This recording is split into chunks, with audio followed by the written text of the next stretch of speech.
It's true, I came here 21 years ago now, so this is my 22nd bioassessment meeting. I was here at the second one and every one since. I did come to California to seek my fame and fortune, but I got tangled up with this guy, and it all kind of went downhill from there. I haven't been able to break out of it, but it's been a fun adventure, so I'm not complaining. Jim asked me, maybe a month or two ago, said, wouldn't you like to give a talk at CABW this year? And I said, well, no. I'd like to give a talk at CABW, but I got, too much going on, just like everybody does, and it's just like I couldn't fit it in. But as I started thinking about it, Jim gives me those sad puppy dog eyes that he does, and, I couldn't say no, so I figured, okay, what can I talk about? Well, I thought back, to the history of CABW, and about 12 years ago, I gave a talk. When we were at, it was the 10th CABW back then, and I gave a presentation that was called The Future of California Bioassessment, or as I called it, Driving the Car as You Build It. That's about kind of where we were as a program. This is before the SWAMP program had adopted bioassessment. We had been having these regular meetings, and we'd been making slow progress toward our goal, our vision of having, biological endpoints be the center of the universe. But we were still, we still had a long way to go. And so I put this talk together to try to sort of put the pieces together, what we would need to have a comprehensive program for this in the state, and how that would work. So I had a slide. This is my key slide for that presentation, and I talked about various things that we needed. I talked about the technical infrastructure that we would need, some of the methods and things that we would need there. I talked about this research program that we were sort of beginning to develop, but we needed to expand.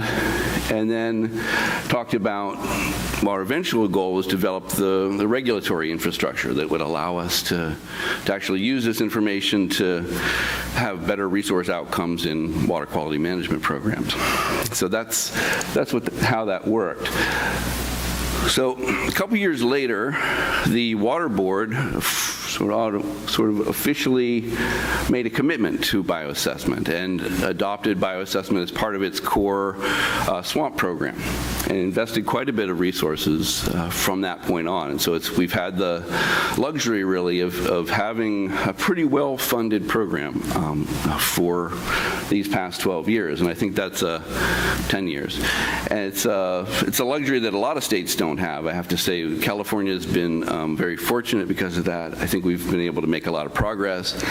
A lot of that progress is due to Jim's continuing building the army, right, of people who know about this stuff and are interested in it and can push it. So we have a lot of gratitude for that. But this program now, so what I wanted to do today is talk a little bit about sort of where we are as a program. We have a lot of different things going on that are in one way or another related to bioassessment or related to the more general area of ecological indicators. So what I wanted to do is put together a little presentation on how some of these pieces fit together and how people can plug into it. So what I want to start with is what I call SWAMP's, the SWAMP Bioassessment Program's business model. So we have a decent chunk of money to work with every year, and we have to decide how we're going to spend it. We just went through this exercise again. The program's model is basically, or strategy is to invest in three areas. The first is to standardize the methods and tools that people use, so develop standard SOPs, standard protocols for field work, lab work, data management, et cetera. And you've heard a lot about that over the years if you've been coming to these. And Calvin, who will be coming up next, will talk about a number of those resources as well. But the other two big areas that we invest is where we focus now, is in what I call our core monitoring programs, where we generate, there's kind of like data engines that create a lot of data that can be used for lots of different purposes. And then we put resources into communicating and collaborating to leverage that data, and then partnerships with entities like other agencies, universities, lots of different people that can then use that data to develop the tools that we need to advance the, to actually be able to use this information in a regulatory setting or in a management setting. So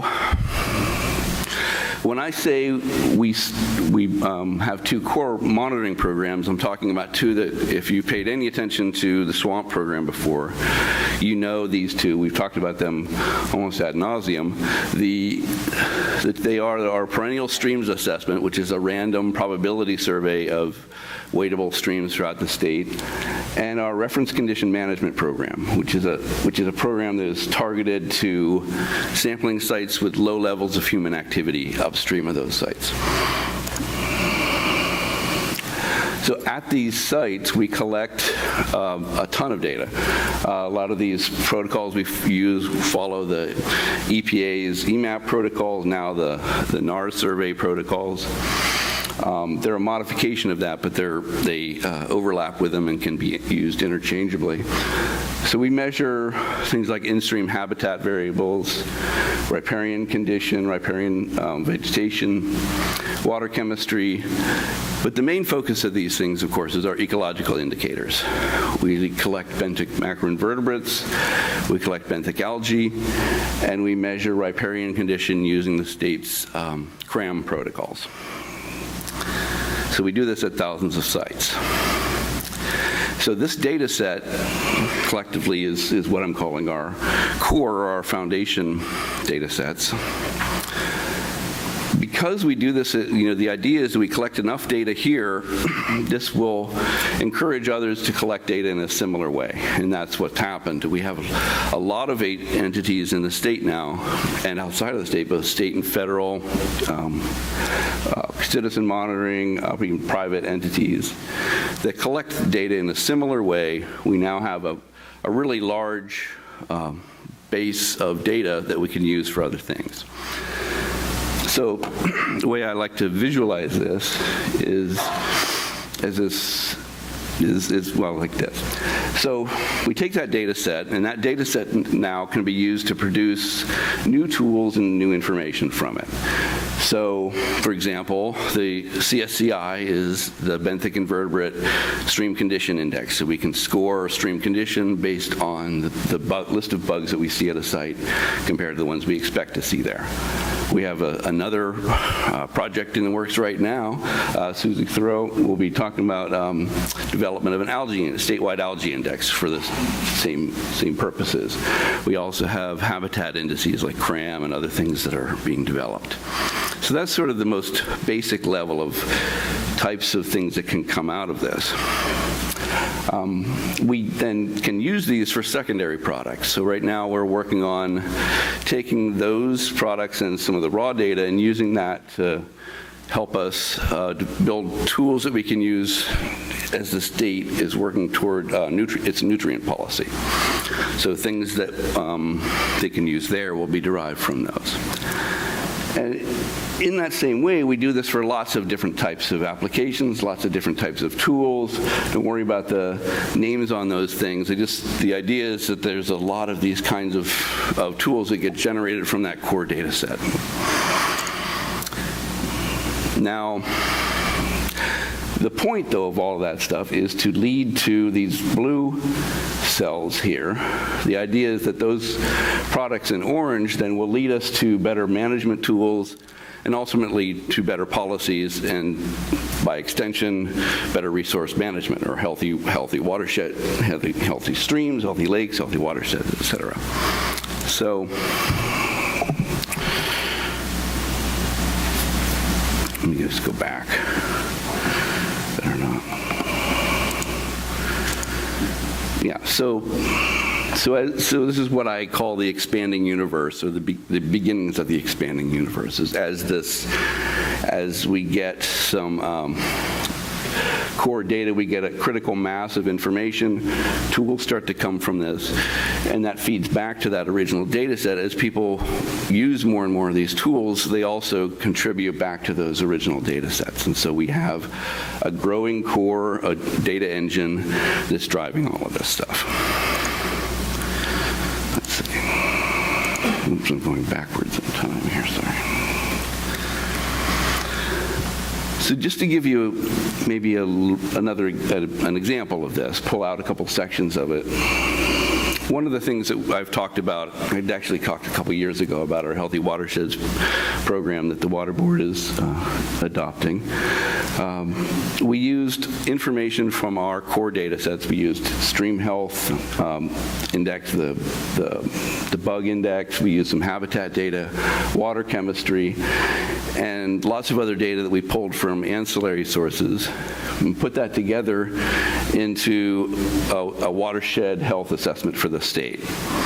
So that is one of the products of that, is that we were able to map basically the condition of California's watersheds based on putting together a framework for putting together all this kind of information. And this is one of the key products from that. Now,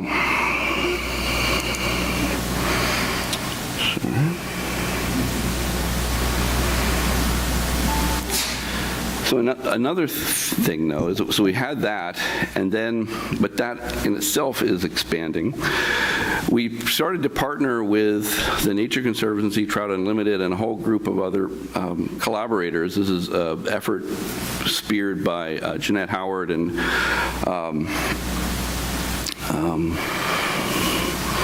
Kurt Fessenmeyer, who did this work. We, in addition to that whose Healthy Watersheds projects, we also had a parallel effort to map freshwater biodiversity for the first time. So nobody had ever produced any maps of where, what watersheds in the state were hotspots of biodiversity. If we want to protect biodiversity, where do we need to go?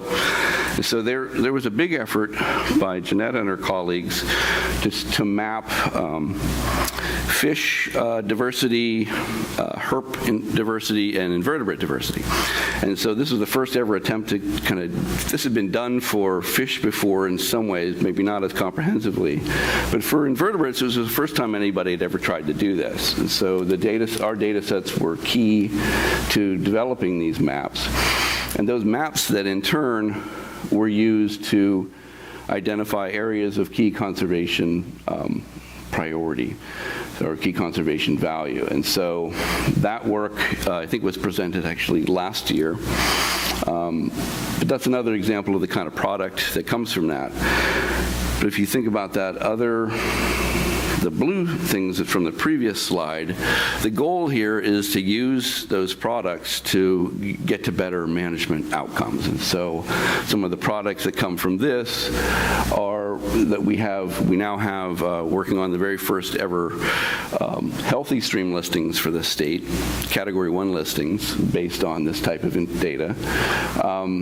You can use this information to help set priorities for watershed grants or other activities, like if I value biodiversity conservation, where should I fund watershed management activities?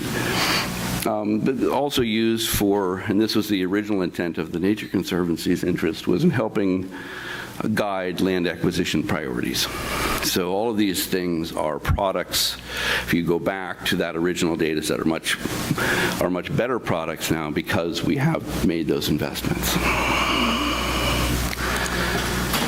Okay, so this is complicated, but it's really a small window on a much bigger universe that we're talking about. The idea is that you put all this stuff together, and it's a growing network of relationships and products, primary products, secondary products, that are all collectively leading us toward a much better way of managing water resources. We have tons of collaborators on this. This is, and again, a growing list. This is just a partial list, of course. It's much larger than this.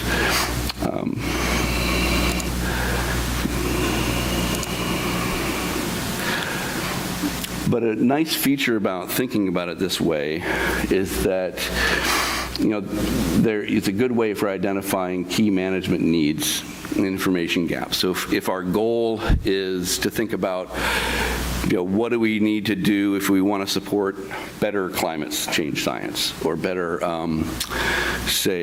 better nutrient policy, then this sort of a structure allows you to see which of those earlier things do we need to be developing and where should we be investing. So that's how I think about it. So we have gaps on the scientific end. There's limitless gaps there, but there are also gaps on the management end. If we want to apply this efficiently, what's holding us back from doing that? And likewise, underlaying both of those is infrastructure needs. Need for better data management, need for better mapping, of our resources, et cetera. So I'm going to leave you with that. This last picture, talk about expanding universe. This is recent attempts to map the universe using the ESA's Planck satellite. But the idea is that if you look at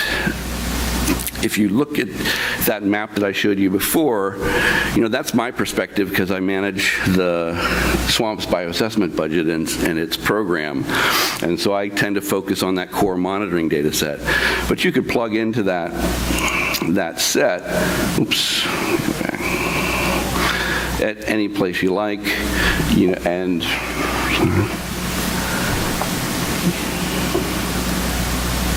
okay, how do I take that off? It doesn't show up on mine. All right, well, that was the end of my talk anyway. So that was my focus, center there. But you could, if your focus is on ecohydrology, maybe your focus is in a different place and everything spins around that. Or if your focus is on, algal bioassessment, maybe that's what the center of the universe, and everything focuses around that and supports that. And I think that's just how I tend to think about these things. I think it's helpful. But that last slide from the Planck thing is the idea is that you depending on which lens you're looking at these things through, you get a slightly different image. But having a lot of people working together on it gives you a much richer view of the universe. So that's really what I wanted to say. It's exciting to be here again. We have tons of great talks as usual. So I think I'm about where I need to be, or somewhere. Okay. All right. Okay. So do I have any time for questions? Yeah, you have time for questions. Okay. In fact, I was thinking maybe we might take a break now, and I'm going to switch out this computer with mine. It's up to you, but let's try to work out whatever. Yeah. So Pete, is any of the algae index stuff written up yet? Is that you're doing for the statewide? Yeah, so yes and no. There's an earlier version of this work that Betty Fetcher did and has presented here before. So she's sitting just 2 people away from you there. Wave, Betty. And that was focused on Southern California, but it has a lot of potential. So we use a lot of those. We've got journal articles and other documents for that. But Susie, who's 3 people to her right, is now working on the statewide index. That's in the sort of early middle stages of that effort right now. So I don't think there's anything written up on it, but I'm sure she'd be happy to talk to you about it. So okay. Okay, well then, stick around, folks. We got a great show. What do you want to do?